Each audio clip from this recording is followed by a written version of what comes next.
Welcome, and thank you for joining me for day 56 of Bible in a Year New International Version. Today we'll be going over Deuteronomy 16, 17, 18, and 19. Deuteronomy 16. Observe the month of Abib and celebrate the Passover of the Lord your God, because in the month of Abib he brought you out of Egypt by night. Sacrifice the Passover to the Lord your God an animal from your flock or herd at the place the Lord will choose as a dwelling for his name. Do not eat it with bread made with yeast, but for 7 days eat unleavened bread, the bread of affliction, because you left Egypt in haste, so that all the days of your life you may remember the time of your departure from Egypt. Let no yeast be found in your possession in all your land for 7 days. Do not let any of the meat you sacrifice on the evening of the first day remain until morning. You must not sacrifice the Passover in any town the Lord your God gives you, except in the place he will choose as a dwelling for his name. There you must sacrifice the Passover in the evening, when the sun goes down on the anniversary of your departure from Egypt. Roast it and eat it at the place the Lord your God will choose. Then in the morning return to your tents. For 6 days eat unleavened bread, and on the 7th day hold an assembly to the Lord your God and do no work. Count off 7 weeks from the time you begin to put the sickle to the standing grain. Then celebrate the Feast of Weeks to the Lord your God by giving a freewill offering in proportion to the blessings the Lord your God has given you. And rejoice before the Lord your God at the place he will choose as a dwelling for his name. Your men servants and maidservants, the Levites in your towns, and the aliens, the fatherless, and the widows living among you. Remember that you were slaves in Egypt, and follow carefully these decrees. Celebrate the Feast of Tabernacles for 7 days after you have gathered the produce of your threshing floor and your winepress. Be joyful at your feast, you, your sons and daughters, your men servants and maidservants, and the Levites, the aliens, the fatherless, and the widows who live in your towns. For 7 days celebrate the feast to the Lord your God at the place the Lord will choose. For the Lord your God will bless you in all your harvest and in all the work of your hands, and your joy will be complete. 3 times a year all your men must appear before the Lord your God at the place he will choose, at the Feast of Unleavened Bread, the Feast of Weeks, and the Feast of Tabernacles. No man should appear before the Lord empty-handed. Each of you must bring a gift in proportion to the way the Lord your God has blessed you. Appoint judges and officials for each of your tribes in every town the Lord your God is giving you, and they shall judge the people fairly. Do not pervert justice or show partiality. Do not accept a bribe, for a bribe blinds the eye of the wise and twists the words of the righteous. Follow justice and justice alone, so that you may live and possess the land the Lord your God is giving you. Do not set up any wooden Asherah pole beside the altar you build to the Lord your God, and do not erect a sacred stone, for these the Lord your God hates. Deuteronomy 17.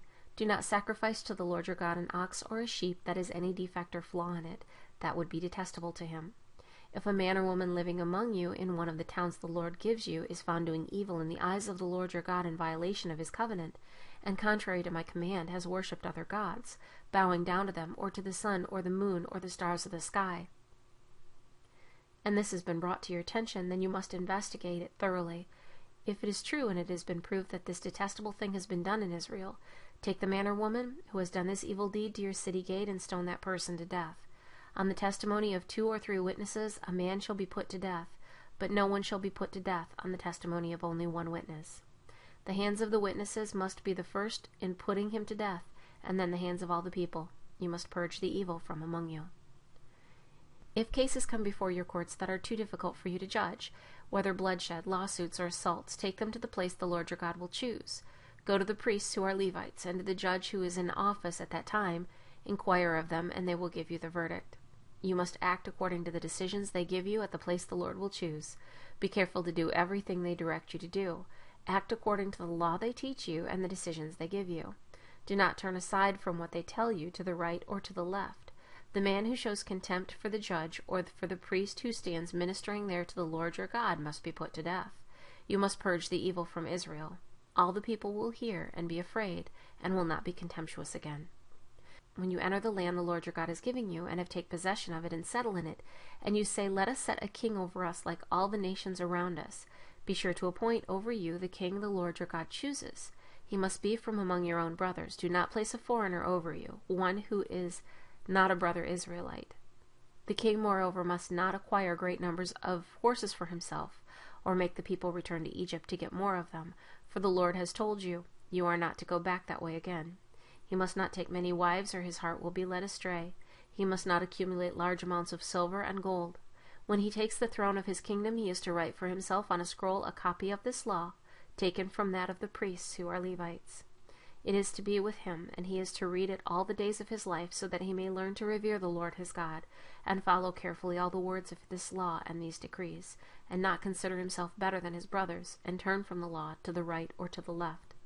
Then he and his descendants will reign a long time over his kingdom in Israel. The priests who are Levites, indeed the whole tribe of Levi, are to have no allotment or inheritance with Israel. They shall live on the offerings made to the Lord by fire, for that is their inheritance. They shall have no inheritance among their brothers. The Lord is their inheritance, as he promised them. This is the share due the priests from the people who sacrifice a bull or a sheep, the shoulder, the jowls, and the inner parts. You are to give them the first fruits of your grain, new wine and oil, and the first wool from the shearing of your sheep, for the Lord your God has chosen them. For the Lord your God has chosen them and their descendants out of all your tribes to stand and minister in the Lord's name always. If a Levite moves from one of your towns anywhere in Israel where he is living and comes in all earnestness to the place the Lord will choose, he may minister in the name of the Lord his God like all his fellow Levites who serve there in the presence of the Lord.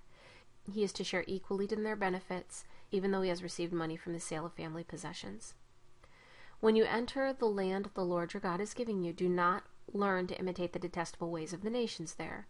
Let no one be found among you who sacrifices his son or daughter in the fire, who practices divination or sorcery, interprets omens, engages in witchcrafts, or casts spells, or who is a medium or spiritualist, or who consults the dead.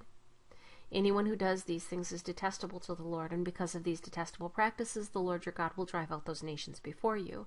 You must be blameless before the Lord your God. The nations you will dispossess listen to those who practice sorcery or divination, but as for you, the Lord your God has not permitted you to do so. The Lord your God will raise up for you a prophet like me from among your own brothers. You must listen to him. For this is what you asked of the Lord your God at Horeb on the day of the assembly, when you said, Let us not hear the voice of the Lord our God, nor see this great fire any more, or we will die. The Lord said to me, What they say is good. I will raise up from them a prophet like you from among their brothers. I will put my words in his mouth, and he will tell them everything I command him. If anyone does not listen to my words that the prophet speaks in my name, I myself will call him to account. But a prophet who presumes to speak in my name anything I have not commanded him to say, or a prophet who speaks in the name of other gods, must be put to death. You may say to yourselves, How can we know when a message has not been spoken by the Lord? If what a prophet proclaims in the name of the Lord does not take place or come true, that is a message the Lord has not spoken. The prophet has spoken presumptuously. Do not be afraid of him. Deuteronomy 19. When the Lord your God has destroyed the nations whose land he has given you, and when you have driven them out and settled in their towns and cities, then set aside for yourselves 3 cities centrally located in the land the Lord your God is giving you to possess.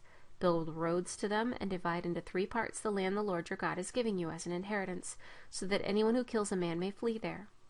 This is the rule concerning the man who kills another and flees there to save his life, one who kills his neighbor unintentionally, without malice or forethought. For instance, a man may go into the forest with his neighbor to cut wood, and as he swings his axe to fell a tree, the head may fly off and hit his neighbor and kill him. That man may flee to one of these cities and save his life. Otherwise, the avenger of blood might pursue him in a rage, overtake him if the distance is too great, and kill him even though he is not deserving of death, since he did it to his neighbor without malice aforethought. This is why I command you to set aside for yourselves 3 cities.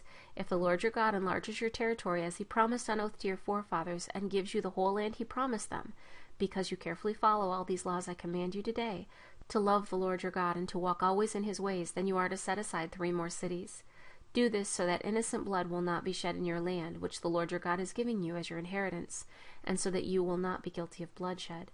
But if a man hates his neighbor and lies in wait for him, assaults and kills him, then flees to one of these cities, the elders of his town shall send for him, bring him back from the city, and hand him over to the avenger of blood to die.